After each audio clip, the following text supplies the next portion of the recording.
Ang walang kapantay na martial god, unang yugto. Kabanata 1396, pagpili ng mga kalaban. Malupit na panuntunan.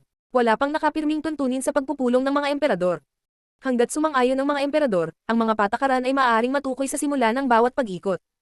Natapos ang ikalawang round at tumingin si Emperor Qi sa mga natitirang tao. May mga 7,800 tao ang natira. Ang ikalawang round ay isang bloodbath at ang Qi clan, ang Sikong clan, Tianlong Divine Castle, Tiantai, ang Wen clan at ang Devamara Palace ay lumaban na parang mga baliw. Dahil lahat ng mga disipulo ay matapang at malalakas, at dahil tila hindi sila gaanong nasisiyahan sa kanilang mga sarili, maaari pa natin silang pasiglahin ng kaunti. Ano sa tingin niyo lahat? Tanong ni Emperor Qi, nakatingin sa lahat ng matalim. Sabihin mo lang ang mga patakaran ng hindi nagiging misteryoso. Malamig na sabi ni Emperor Wen. Si Emperor Wen at Emperor Yu ay napupuot kay Emperor Qi ng higit sa sinuman. Pagkatapos nilang bumalik mula sa Zuyu, sina Emperor Qi at Emperor Sikong ay nagsanib kamay upang labanan si Emperor Wen. Maaaring pumili ng mga manlalaban. Sabi ni Emperor Qi na nakatingin sa mga tao.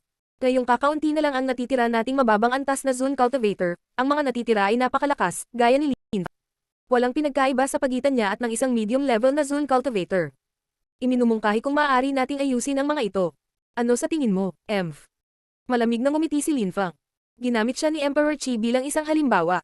Sa katunayan, walang pagkakaiba sa pagitan niya at ng isang katamtamang antas na Zun Cultivator.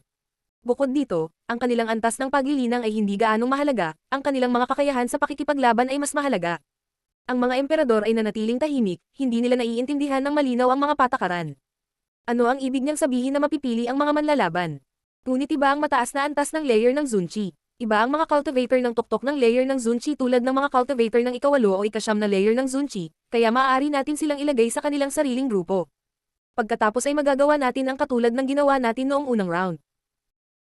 Maaaring hatiin ang mga cultivator sa dalawang grupo, ang mga cultivator sa mababang antas at katamtamang antas, at ang mga cultivator sa tuktok ng layer ng Zunqi sa kabilang panig. Ano sa tingin mo? Tanong ni Emperor Qi. Siyempre, sumang-ayon ang mga emperador. Gusto nilang lahat na protektahan ang kanilang mga low-level at medium-level na cultivator, na nagligtas sa kanila mula sa pakikipaglaban sa mga cultivator sa tuktok ng layer ng Zunqi. Kahit na si Emperor Qi ay hindi yun gusto. At pagkatapos, ang ibig kong sabihin sa napili, ay isang labanan na binubuo ng dalawang cultivator. Ang mga cultivator sa tuktok ng layer ng Zunqi ay maaari lamang pumili ng iba pang mga cultivator sa tuktok ng layer ng Zunqi habang ang iba ay maaaring gawin ang gusto nila. Kung may pumili sa iyo, kailangan mong ipaglaban. Kung ikaw ay napili, dapat kang pumunta sa entablado. Kung gusto mong sumuko, dapat kang pumunta sa entablado at pagkatapos ay bumalik sa lupa. Ang pagkamatay o pagbabalik sa lupa ay nangangahulugan na ikaw ay tinanggal. Ang bawat tao ay may isang pagkakataon na pumili ng iba. Sa ganoong paraan, may matatanggol sa bawat laban, at magagawa natin iyon hanggang sa huli. Sabi ni Emperor Qi, ang mga patakaran ay mahigpit at medyo nakakatakot kung iisipin. Nararamdaman kong ginawa niya ang mga patakarang iyon dahil gusto niyang mamatay si Lin Fang. Naisip ng ilang tao. Pinagalitan ni Lin Fang si Emperor Qi sa ikalawang round. Mabait na si Emperor Qi nang sabihin niyang ang mga cultivator sa tuktok ng layer ng Zunqi ay hindi makakalaban sa mga low-level o medium-level na cultivator, ngunit natatakot din siya na si Hao Qinglin ay maaring pumili ng Qi Chenren. At ang Qi clan, Tianlong Divine Castle at ang Sikong clan ay may napakaraming malalakas na cultivator, tiyak na makakahanap sila ng taong papatay kay Lin Fang. Kung pipiliin ng isang tao si Lin Fang, kailangan niyang lumaban. Pagkatapos, isa lang ang pagkakataon niya na pumili ng makakaban. Bukod pa rito, kakaunti ang mga tao ng Tiantai, kaya hindi sila makakapili ng kasing dami ng mga tao gaya ng ibang mga grupo. Emph. Tumiti si Lin Fang sa malamig na paraan. Ilang tao ang pipiliin ako? Isip ni Lin Fang. Nanalo siya laban sa isang cultivator sa tuktok ng layer ng Zunqi, kaya hindi siya natakot na mapili ng ibang tao. Alam niya na ang Qi clan, ang Sikong clan at Tianlong Divine Castle ay may napakalakas na medium level na Zun Cultivator. Ang Tianlong Divine Castle ay may siyam na hindi kapanipaniwalang cultivator, habang anim sa kanila ay medium level cultivator. Ang nakalaban kay Meng Qing noong unang round ay napakalakas na. Hindi problema ang pagpili ng mga kalaban, ang problema ay ang order at ang rangkang. Ano ang magiging rangkang? Tanong ni Emperor Wen. Wala siyang pakialam kung pipiliin ng mga cultivator ang kanilang mga kalaban, naniniwala siya sa mga batang cultivator mula sa Wen clan. Wen Tiange at Wen Aozu halimbawa. Pareho nilang matatalo ang mga cultivator sa tuktok ng layer ng Zunqi. Ang Wen clan ay mayroon ding maraming medium level na cultivator na medyo malakas. Hiniling ni Emperor Wen na maging mas malakas si Lin Fang. Kahit na maaaring piliin ng sino man si Lin Fang, kung siya ay sapat na malakas, maaari rin niyang patayin silang lahat. Kung gayon ang Wen clan ay magkakaroon ng mas kaunting pressure para sa mga susunod na round.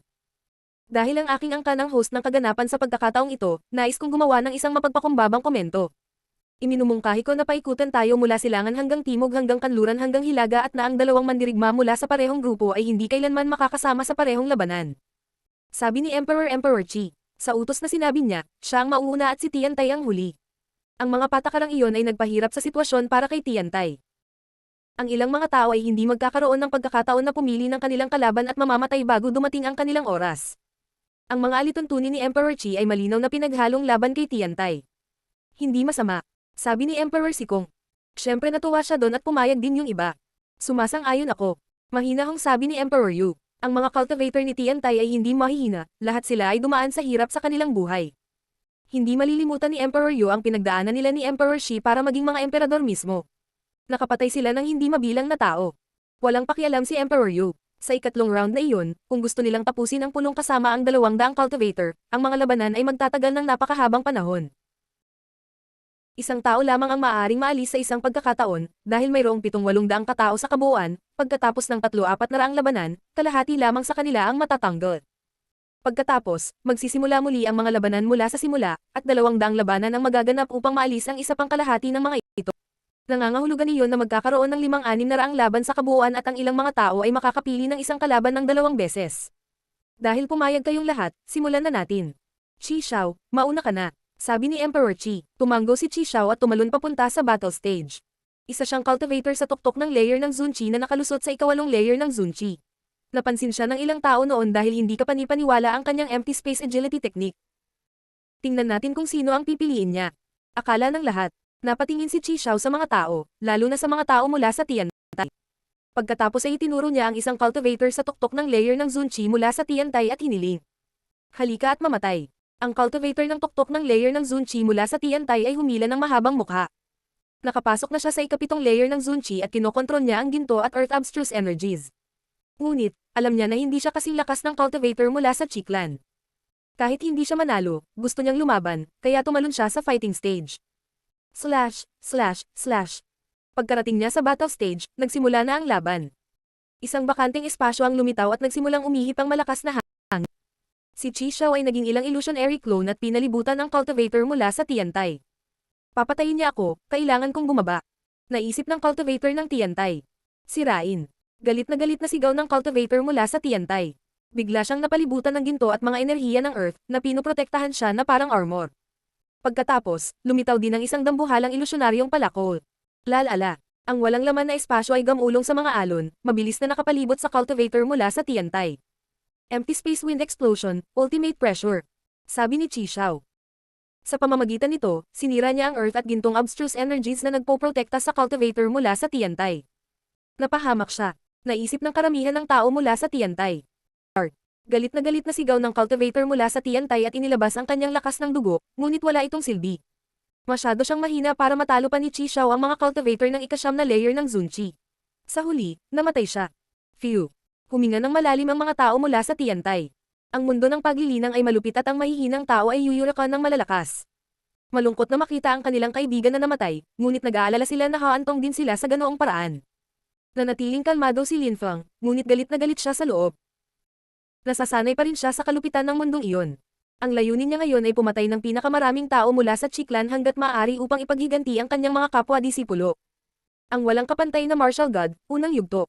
Kabanata 1397, walang pag-asa na ikapitong prinsipe. Matapos patayin ni Qi Xiao ang cultivator ng tuktok ng layer ng Zun Qi mula sa Tiantai, sinulyapan niya ang mga tao mula sa Tiantai sa malamig na paraan. Pagkatapos, bumangon siya sa hangin at bumalik sa tuktok ng Qi Tian Peak. Ang Qi clan at Tiantai ay hindi na kailangang magpalitan ng mga salita, kailangan lang nilang tumingin sa isa't isa upang malaman kung ano ang nararamdaman ng iba. Pagkatapos ng Qi clan, turn na ng Sikong clan na magpadala ng manlalaban.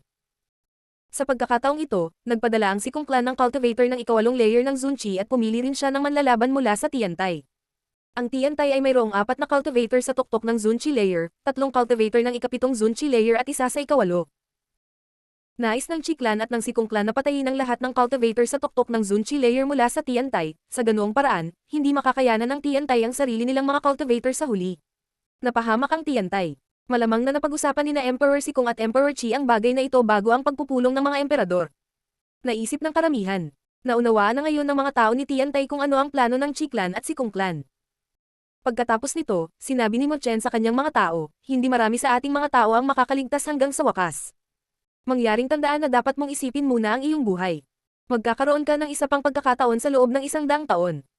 At saka, sa wala pang 100 taon, ang Tiantai ay babangon. Gaya ng inaasahan, ang pangalawang cultivator sa tuktok ng layer ng Zunchi mula sa Tiantai ay hindi namatay, ngunit naalis. Tinalo ng cultivator ng ikawalong layer ng Zunchi mula sa Sikong Clan ang cultivator ng ikapitong layer ng Zunchi mula sa Tiantai. Ang pinakamahuhusay na cultivator ng Tiantai ay pangunahing mga medium level na Zun cultivator, kaya hindi ito nakakagulat. Pagkatapos noon, ipinadala ng Wen Clan si Wen Aozun na pumili ng kalaban mula sa Qi Clan. Isang medium level na Zun cultivator. Naabot na ni Wen Aozu ang tuktok ng ikatlong layer ng Zunchi, at kinokontrol niya ang mga abstruse na enerhiya sa pagpatay.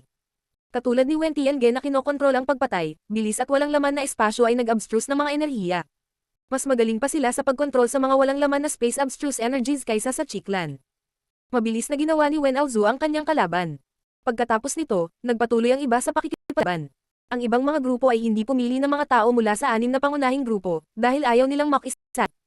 Ngunit noong panahon na ng Celestial Palace of the Immortals, pumili sila ng cultivator mula sa Qi Clan. Nakalimutan ng kalaban na si Jun Moshi ay may imperial na immortal na katawan at napakalapit sa kanya. Madaling nanalo si Jun Moshi. Bukod dito, nang suntukin niya ang ulo ng kanyang kalaban, na naging dahilan upang ito ay sumabog, hinigop ni Jun Moshi ang sigla ng kanyang kalaban at mabilis na nakabawi. Ang isang imperial na immortal na katawan ay mas mahusay pa kaysa sa pagkontrol sa mga buhay na abstruse na enerhiya. Pagkatapos ni Wen Aozu at Jun Moshi, napunta si Xiao Yu sa entablado ng labanan at pumili din ng cultivator mula sa Qi Clan. Ganap niyang winasak ang isang katamtamang antas na cultivator ng Zun. 2 medium level na Zun cultivator mula sa Qi Clan ang namatay at isa ang nasugatan. 3 medium level na Zun cultivator mula sa Qi Clan ay naalis na. Maraming tao ang nasa sabik habang ang mga miyembro ng Qi Clan ay mukhang galit na galit. Pagkatapos noon, nakipaglaban si Li Renlei at pumili din siya ng cultivator mula sa Qi Clan. Isang medium level na Zun cultivator. Pinatay din niya ang kanyang kalaban. Si Yuan Fei mula sa bundok ng mga bulaklak at prutas ay tumingin sa mga tao mula sa Qi Clan at mayabang na sinabi. Isang grupo ng mga babae, mga cultivator sa pinakatuktok ng layer ng Zunchi ang nang-ahas na patayin ang aking kapatid. Mga walang yangich. At ngayon maglakas loob kang salakayin ang asawa ng aking kapatid. Sisirain ko ang ilan sa inyo para ipaghiganti ang kanyang kamatayan. Pumili si Yuan Fei ng katamtamang antas na Zun cultivator at dinurog ang kanyang ulo gamit ang kanyang kahoy na patpat. Gayunpaman, bago siya papatayin ni Yuan Fei, tumalon ang cultivator mula sa entablado. Pagkatapos, turn na ni Tianlong Divine Castle. Ang Qi Clan ay nawalan na ng 3 tao at 2 sa kanilang mga mandirigma ang nasugatan. 5 sa kanilang mga cultivator ay naalis sa kabuuan. Pupunta ako at papatayin ko siya. Sabi ng ikapitong prinsipe. Tumalon siya pasulong na pinakawalan ng bestial Qi. Siyempre, pinag-uusapan niya si Lin Feng. Bitawan mo ako. Mas malakas ako. Sabi ng ikalimang prinsipe, naglabas din ng isang hayop na Qi. Kahit na si Lin Feng ay mayabang, siya, walang duda, malakas. Nakakatakot ang kanyang deadly demon punch. At nang mapatay niya si Qi Tianshu, naglabas siya ng ilang demonyong Qi na may laman na enerhiya sa espasyo. Ang ikapitong prinsipe ay maaaring masyadong mahina para harapin ang Demon Cultivator.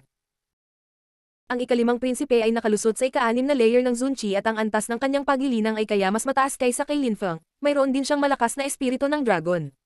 Kahit na ang mga cultivator ng ikapitong layer ng Zunchi ay hindi makalaban sa kanya.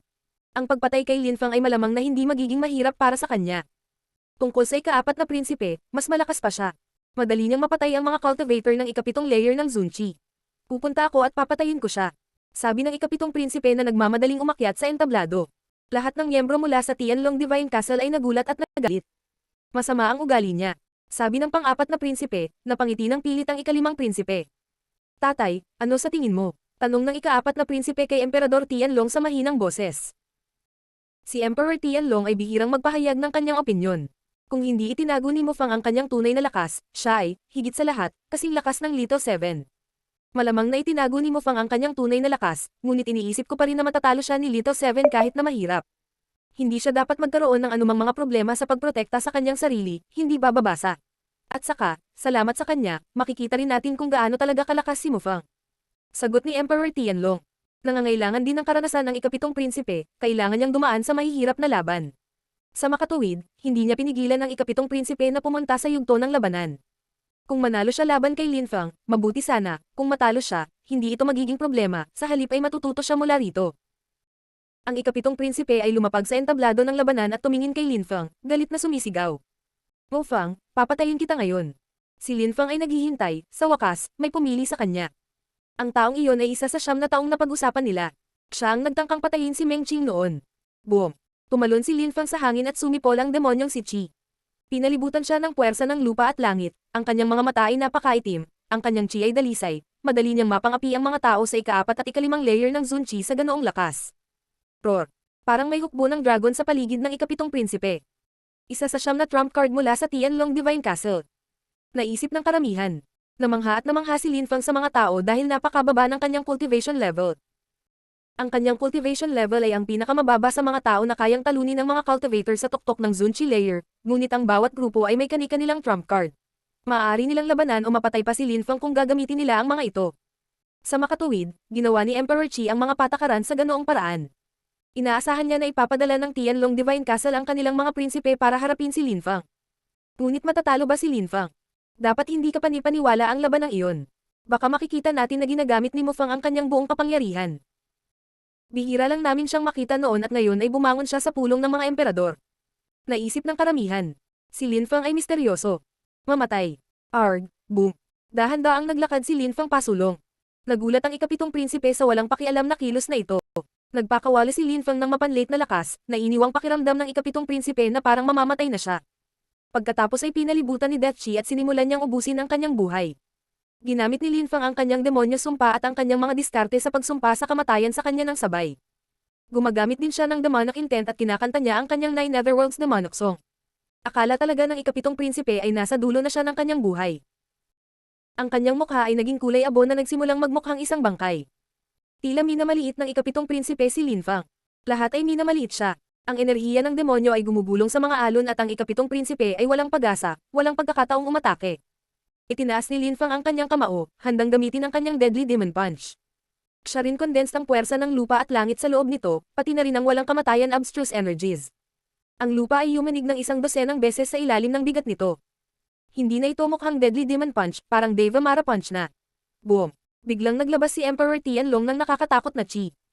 Kahit na hindi niya inatake si Lin Fang, kahit papaano ay nararamdaman niya kung ano ang nararamdaman ng ika-7 prinsipe sa ulirat na iyon. Ang walang kapantay na martial god, unang yugto.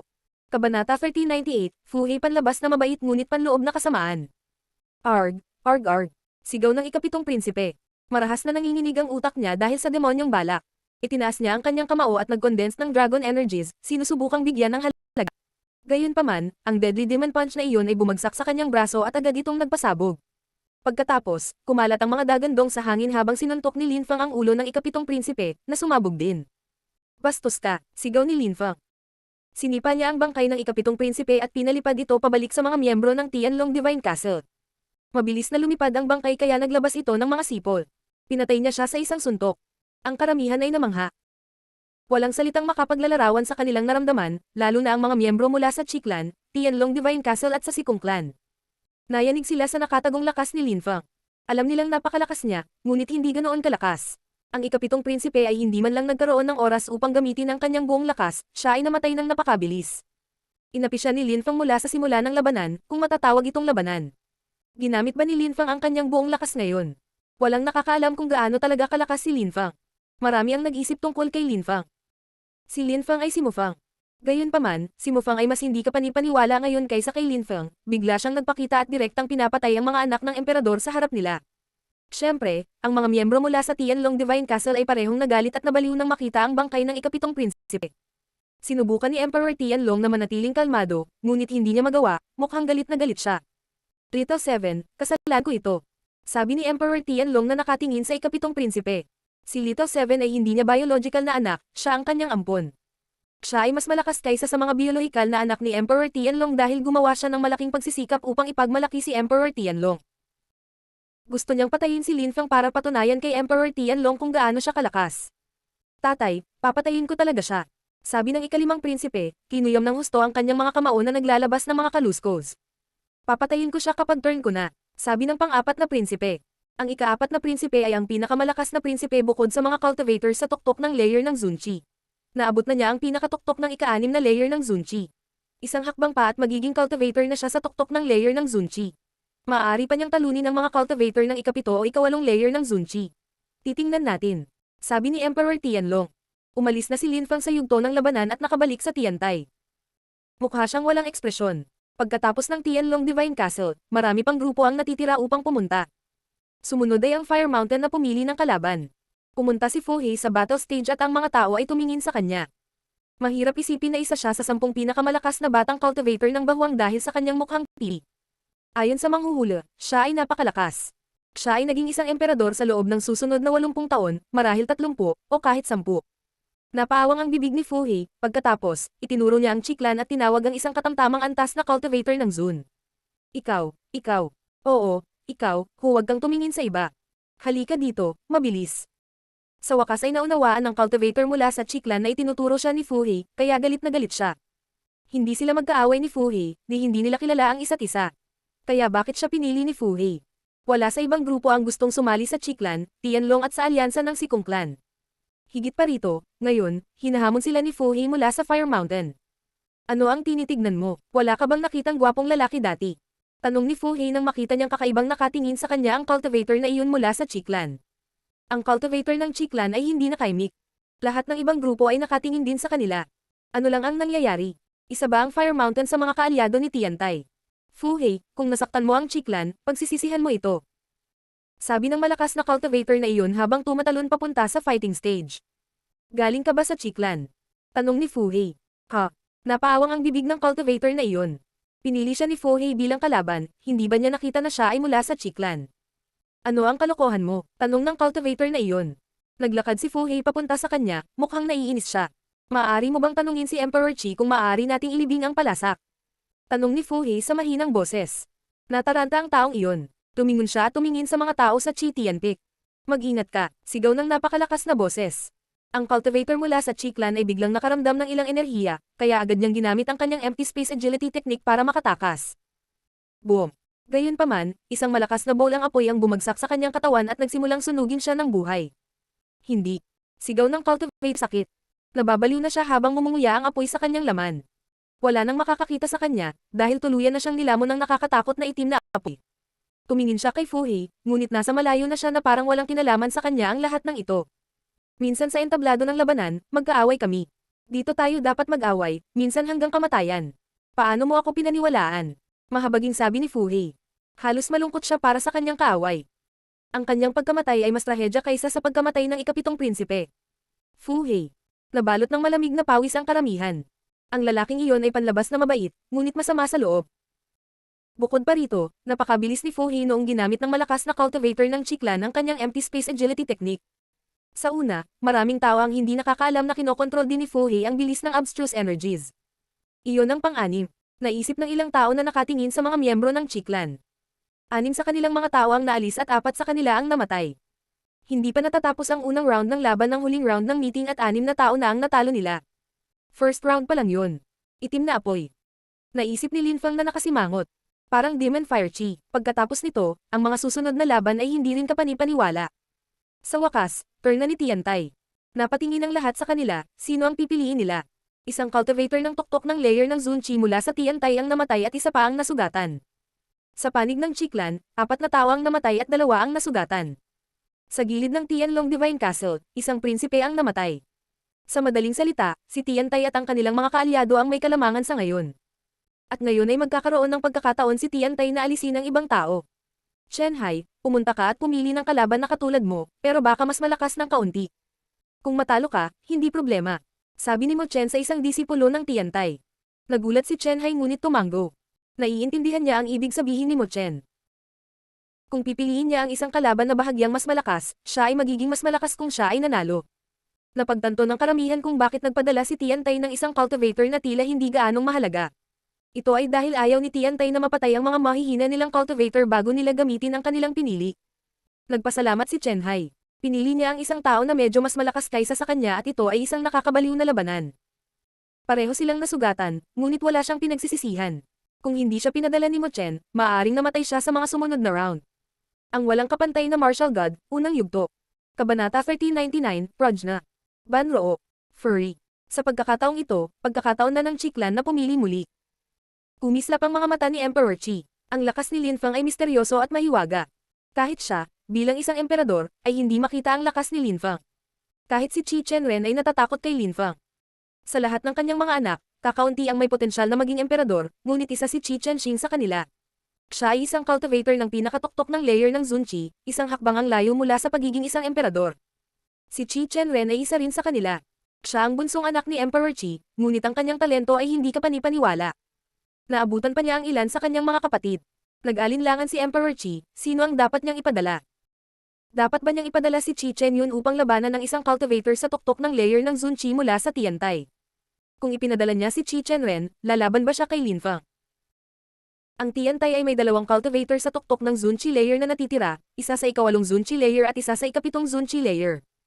Hao Qinglin. Pareho silang mahirap kalabanan. Papatayin ko ang isang tao at babalik ako. Walang pakialam na sabi ni Qi Chen-ren. Pagkatapos, sumulong siya at itinuro ang isang medium-level na Zun cultivator mula sa Tiantai, ngunit hindi si Lin Feng. Malamig na tiningnan siya ni Lin Feng. Si Qi Chen-ren ay biolohikal na anak ni Emperor Qi, kapatid ni Qi Chen-xing. Siya ay napakalakas, na nasira hanggang sa ika-6 na layer ng Zunqi habang may kakayahang pumatay ng mga cultivator ng ikawalong layer ng Zunqi. Pumili siya ng hindi ganoon kalakas, para mahirapan ang na-challenge niya. Tila hinihintay ni Qi Chen-ren si Lin Feng na piliin siya. Sa katunayan, ganoon din ang iniisip ng karamihan. Madaling napatay ni Qi Chen-ren ang medium-level na Zun cultivator mula sa Tiantai, na naiwan sa kanila na 19 na tao na lang ang natitira. Pagkatapos noon, hinamon din ng isang malakas na cultivator mula sa Sikong clan ng isang medium-level na Zun cultivator mula sa Tiantai at pinatay siya, na naiwan sa kanila na 18 tao na lang ang natitira. Ngunit ang Qi clan ay hindi ganoon kagaling kaysa sa Tiantai. Nang dumating ang Wen clan at ang Devamara Palace, pinatay din nila ang dalawang medium-level na Zun cultivator mula sa Qi clan. Pagkatapos ay pinatay din ng Celestial Palace of the Immortals ang isa sa kanilang mga cultivator. Gayunpaman, ang Mountain of Flowers and Fruit ay hindi lumaban sa isang cultivator ng Qi clan. Pagkatapos ng lahat, mayroon pa silang mga tao mula sa Bestial Imperial Palace na papatayin. 9 na tao mula sa Qi clan ay naalis na. 20 tao na lang ang natitira sa kanila. Mayroon silang 6 na cultivator sa tuktok ng Zunqi layer at 14 na medium level na Zun cultivator ang natitira. Pagdating sa turn ng Tianlong Divine Castle, hindi pinayagan ni Emperor Tianlong ang isang prinsipe na lumaban kay Lin Feng. Nakipag-away siya sa prinsipe laban kay Qiu Yuzin. Hindi nanalo si Qiu Yuzin, talagang tumalon siya pabalik sa lupa at sumuko. Ngayon, 17 tao lang ang Tiantai. Pagkatapos ng Fire Mountain, nagpadala si Tiantai ng isa pang mas mahinang cultivator. Natanggal siya at 16 na tao na lang ang natitira sa kanila. Walang mga surprise pick sa second round. Ang Wen clan, ang Devamara Palace at ang Celestial Palace of the Immortals ay lumaban-laban sa Qi clan, habang ang Qi clan, ang Sikong clan at Tianlong Divine Castle ay lumaban-laban sa Tiantai. Kasama ang mga cultivator na na-forfeit ni Tiantai, pagkatapos ng 3 round, ang Qi clan ay may 17 tao na natitira at ang Tiantai ay may 12. Sa ika-4 na round ng mga laban, ang mga miyembro mula sa Qi clan ay tumingin sa grupo ng Tiantai, na nagulat sa 12 tao na naiwan. Bukod sa cultivator ng ikawalong layer ng Zunqi, isang cultivator ng ika-6 na layer ng Zunqi at Lin Feng, ang 9 na iba pa ay ang mga direktang disipulo ng mga emperador. Kahit na sila ay naging maingat, sila ay mukhang hindi maarok. Qi Yao, siyasatin ang cultivator na iyon ng ika-6 na layer ng Zunqi. Sabi ni Qi Xiao sa kanyang nakababatang kapatid, si Qi Yao na nakalusot sa ika-6 na layer ng Zunqi. Tumingin si Qi Yao kay Qi Chen-xing na tumango at nagsabi, "Go." Si Qi Yao ay lumapag sa entablado at hinamon ang cultivator ng ika-6 na layer ng Zunqi. Lumitaw ang nakakasilaw na mga gintong ilaw habang ang cultivator mula sa Tiantai ay bamuka ng malawak ang kanyang bibig at galit na sumigaw. Arg! Arg arg arg! Ang nakakatakot na mga gintong ilaw ay biglang lumabas sa kanyang bibig, tila mga bituin ang mga ito. Pagkatapos ay lumitaw ang isang napakalaking Buddha sa likod ng cultivator na iyon, may hawak siyang lotus sa isang kamay at isang espada sa kabilang kamay. Boom boom boom! Namutla ang mukha ni Qi Yao. Kinilabutan siya. Kabom! Bumungad sa kanyang harapan ng espada at agad siyang pinugutan ng ulo. Karapat-dapat siya. Naisip ng mga miyembro ng Tiantai na nakatingin sa kanya. Nagsagawa siya ng paglilinang ng Budista tulad ni Tian Chi na monghe ng Budista. Iyon ay isang mantra na pumapatay sa mga tao para sa kanilang mga kasalanan upang dalhin sila sa kanilang kaligtasan. Ang mga tao mula sa Celestial Thunder Temple ay nagulat at namangha. Ang taong iyon ay dapat sumali sa Celestial Thunder Temple, ngunit sa halip ay sumali siya sa Tiantai. Qi Yao. Sigaw ni Qi Xiao, nakatingin sa bangkay ng kanyang kapatid. Nakonsensya siya sa hindi direktang pagpatay sa kanyang kapatid. Tiningnan niya ng malamig na paraan ang malalakas na cultivator mula sa Tiantai. Ang malakas na cultivator ay mabilis na bumalik sa panig ni Emperor Yu. Tiningnan ni Emperor Yu ang Qi clan at sinabing, "Hindi pa kita ipinakilala sa aming ika-12 direktang disipulo, dahil ang kanyang Buddhist na pangalan ay Prajna." Kung isa siya sa mga direktang disipulo ng mga emperador, bukod sa cultivator na iyon ng ikawalong layer ng Zunchi at Mochen, ang lahat ng iba pa ay mga direktang disipulo ng mga emperador. Naisip ng karamihan. Marami sa mga cultivator ng Tiantay ang naalis, ngunit sinadya din nilang alisin ang ilan sa kanilang mga cultivator. Ang Qi clan ay may 16 na tao na natitira. 6 na top-level na Zun cultivator at 10 medium-level na Zun cultivator, halos katulad ng Tiantay. Pagkatapos, turn na ng Sikong clan, pero hindi nila alam ang gagawin. Sino ang maaari nilang piliin sa mga 12 cultivator?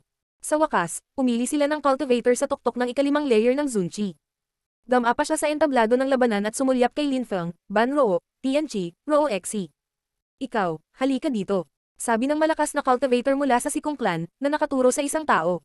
Ito ay isang cultivator ng ika-4 na layer ng Zunchi. Ang kanyang chi ay hindi ganoon kahanga-hanga at siya ay mukhang kalmado at tahimik, parehong karaniwan at simple. Skyfisher, mamatay ka. Sigaw ng cultivator ng Sikong clan sa sandaling mapunta sa stage ang cultivator ni Tiantay. Agad niyang sinuntok ang hangin sa direksyon kung saan ang cultivator ni Tiantay at gumawa ng bitak sa hangin. Biz. Biglang nawala ang cultivator mula sa Tiantay. Ang bilis ng abstruse na enerhiya. Ang kanyang enerhiya ay napakayaman, makapal at dalisay. Naisip ng karamihan, namangha. Ang cultivator mula sa Tiantay ay biglang tumalikod at nagtaas ng 5 daliri. Tuon finger. Ang karamihan ay namangha. Gumagamit siya ng finger attack na gumamit ng musical vibration sa hangin. Naglalaman ito ng mga nakakatakot na enerhiya na maaaring mabaliw sa mga cultivator. Mamatay. Sigaw ng cultivator mula sa Sikong clan. Unti-unting nawalan ng buhay ang mga mata niya at hindi na siya kasing lakas ng dati. Nagpatuloy ang musika at parang funeral music, madilim at malungkot. Ang puwang sa paligid nila ay naging distorted, kaya ang cultivator mula sa Sikong clan ay agad na pinakawalan ang kanyang dugo at espiritu. Gusto niyang kumawala, ngunit napagtanto niyang hindi niya kaya. Isang ilusyon. Napagtanto lang ng karamihan. Hindi lamang nagkaroon ng soundwave abstruse energies, ngunit mayroon ding illusion abstruse energies. Ang Sikong clan ay matatalo sa labanang iyon. Naisip ng karamihan. Pagkaraan ng maikling panahon, ang cultivator mula sa Sikong clan ay humagulgol ng masakit, ang kanyang mga mata ay napuno ng kalungkutan nang biglang tumunog ang mga pagsab. Ang cultivator mula sa Sikong clan ay nagpasabog, talagang nagpakamatay siya. Ang kalmado at tahimik na binata ay bumalik kay Emperor Yu. Nagulat si Lin Feng. Ang mga direktang alagad ng emperador ay hindi kapani-paniwala. Sila ang mga trump card ni Tiantay. Ang kanyang kanta ay katulad ng kanyang Nine Netherworlds Demonic Song, ngunit ang Nine Netherworlds Demonic Song ay nangangailangan din ng paggamit ng kanyang paningin kumpara sa tunog lamang. Ang walang kapantay na martial god, unang yugto. Kabanata 1400, nanghihiram ng puwersa ng ikalimang prinsipe. Si Emperor Yu ay may pananampalataya sa kanyang mga direktang disipulo. Naisip ng karamihan. Si Emperor Yu at Emperor Shi ay naging maingat sa loob ng ilang daang taon at pagkatapos ay nakakuha lamang sila ng 9 na direktang disipulo. Matapos ang napakaraming taon, nagsimulang maglakbay sa mundo sina Mochen, Hao Qinglin at Tianqi. Hindi pa mataas ang kanilang cultivation level noon, si Mochen ay isang cultivator ng pinakatuktok ng layer ng Tianqi at ang dalawang iba pa ay nakalusot lamang sa Tianqi layer. Nangangahulugan iyon na pinalaki sila ni Emperor Yu at Emperor Shi mula pa noong una. Itinago din nila ang kanilang 6 na iba pang alagad sa buong panahon. Bukod dito, ang kanilang mga direktang alagad ay may kaalaman tungkol sa napakaraming iba't ibang bagay. Tulad ni Ban Roo na alam ang mga nakakatakot na mantra, soundwave, at illusion energy. Lalong nagiging interesante ang mga laban.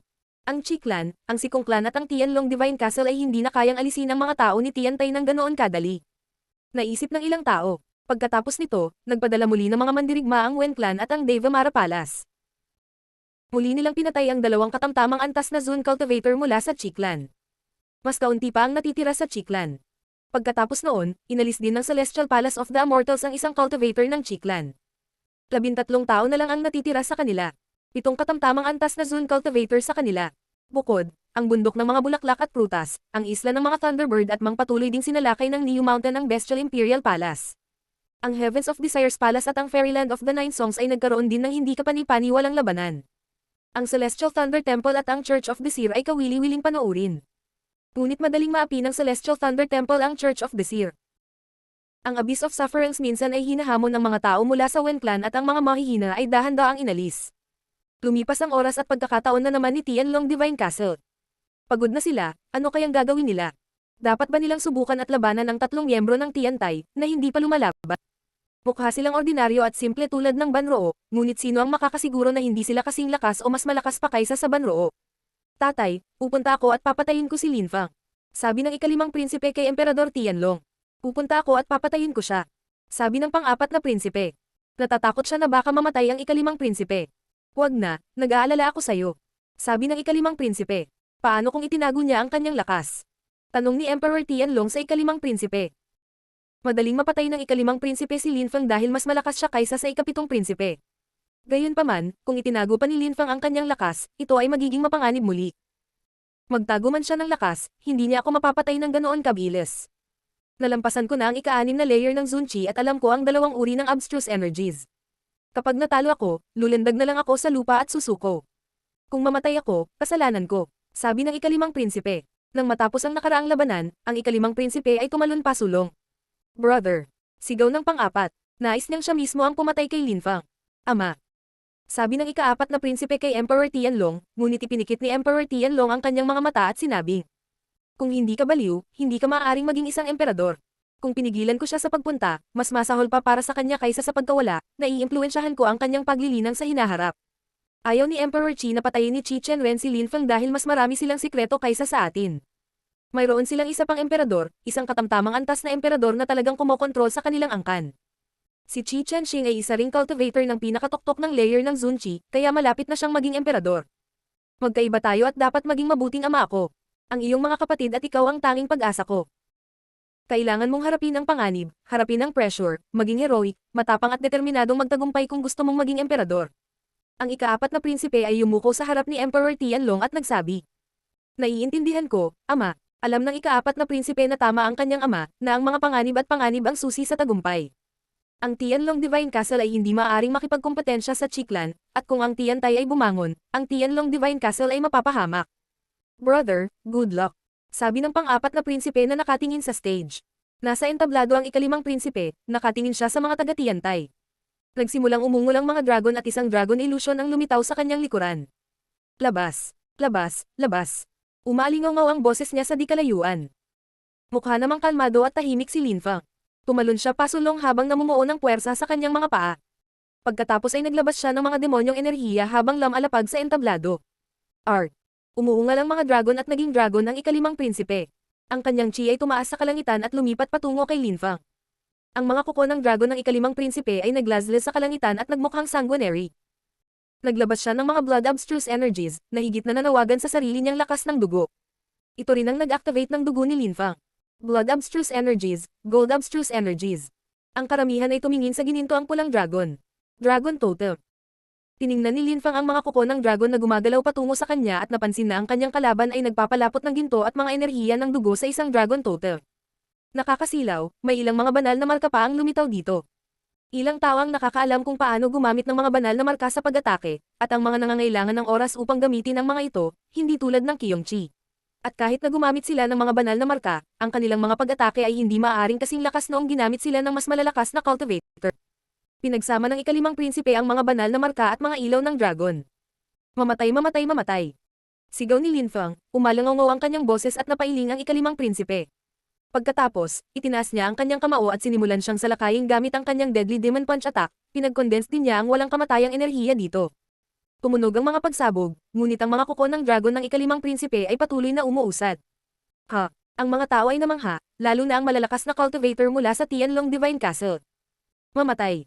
Matapang na sigaw ng ikalimang prinsipe. Ang kanyang mga kamao ay bumangga sa deadly demon punch ni Lin Feng at naganap ang mga pagsabog. Si Lin Feng ay itinulak palayo, at parang nabali ang kanyang mga buto.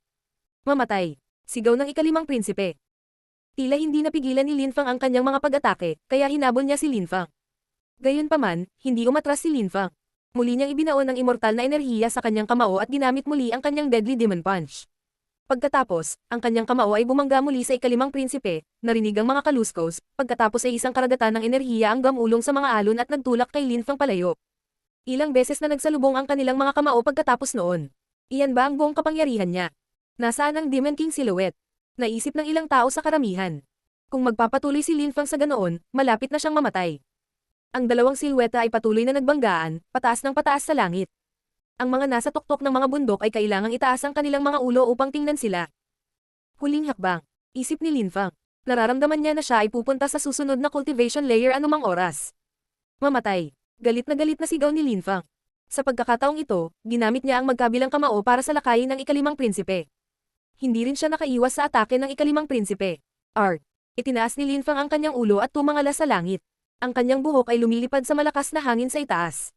Inipon niya ang lahat ng kanyang lakas at ginawa itong isang demonyong bagyo. Boom! Biglang tumayo si Emperor Tianlong at nag-aalalang tumingin kay Linfang. Si Emperor Qi ay natakot din. Si Emperor Yu, gayunpaman, ay nakangiti ng napakaganda. Malapit nang makapasok si Mofang sa ikatlong layer ng Zunqi. Naisip ng karamihan. Sinadya ni Linfang ang mga pag-atake dahil gusto niyang makapasok sa susunod na cultivation layer.